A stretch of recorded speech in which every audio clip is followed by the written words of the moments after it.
Hi friends, கருவாட்டு குழம்பு செய்ய போகிறோம். அதுக்கு கருவாடு எடுத்திருக்கேன். சுடு தண்ணி வெது வெதுன்னு வச்சுருக்கேன். அதில் போட்டு ஒரு 5 நிமிஷம் ஊறட்டும். நல்லா சுத்தம் பண்ணி எடுத்துக்குவோம். சுத்தம் பண்ணி எடுத்துக்கிட்டே இப்போ குழம்பு தாளிச்சுப்போம். மண் சட்டியில் வைப்போம். மண் சட்டியில் வச்சா இன்னும் கொஞ்சம் டேஸ்ட்டாக இருக்கும். கருவாட்டு குழம்பு கிராமத்து டேஸ்ட்டில் இருக்கும். எண்ணெய் ஊற்றிருக்கேன். நல்லெண்ணெயில் வைக்கிறேன். எண்ணெய் சூடாயிடுச்சு. சோம்பு கொஞ்சம், வெந்தயம் கொஞ்சம் போட்டுக்கிறேன்.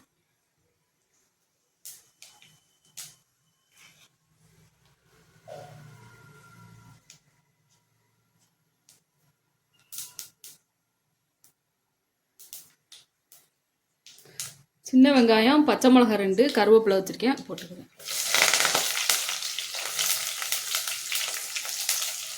வெங்காயம் நல்லா வதங்கட்டும். புளி எடுத்து ஊற வச்சுருக்கேன். 2வது கழுவுற தண்ணி, அரிசி தண்ணியில் ஊற வச்சுருக்கேன். ஊறட்டும். வெங்காயம் வதங்கிடுச்சு. தக்காளி 2 நறுக்கி வச்சுருக்கேன், அதை சேர்த்துக்கிறேன்.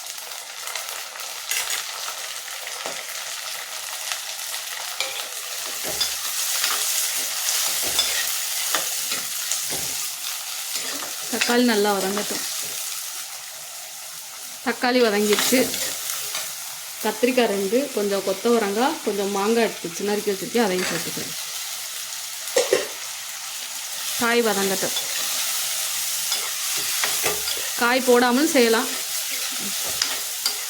இன்றைக்கி நான் காய் போட்டு செய்கிறேன். கருவாட்டு குழம்புல காய் போட்டு அந்த காயே டேஸ்ட்டாக இருக்கும்.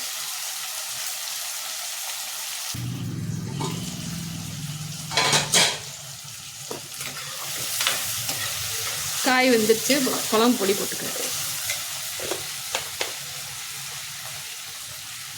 4 ஸ்பூன் போட்டுக்கிறேன்.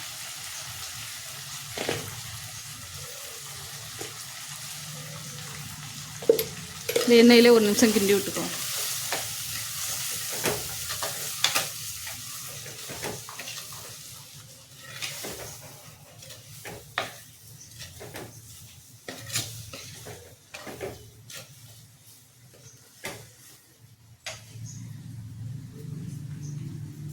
புளி கரைச்சி வச்சுருக்கேன், அதை சேர்த்துக்கிறேன்.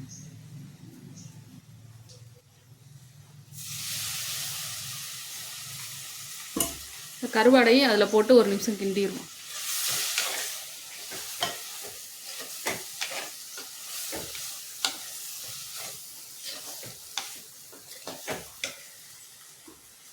புளி கரைச்சதை ஊற்றிக்கிறேன்.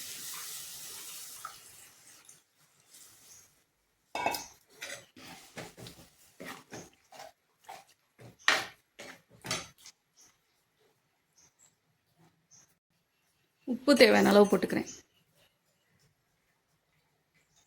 தண்ணி தேவையான அளவு ஊற்றி குழம்பு கொதிக்கட்டும். நல்லா காயெல்லாம் வேகட்டும். மூடி வச்சுருவோம். கருவாட்டு குழம்பு ரெடி ஆயிடுச்சு.